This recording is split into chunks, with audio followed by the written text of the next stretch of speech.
ఎక్కడో దూరానున్న చుక్కలే విన్నా గాని కదిలించలేదా కాస్త కూడా నీ మనసుని పరదాలు దాటి ఒక్కసారి పలకరించవేమి అందరినీ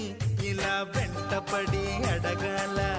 సరదాగా నువ్వే ఎదురైతే సరిపోదా నిద్రపోతున్న రాత్రి నడిగా గుడికి చేరిన గువ్వల నడిగా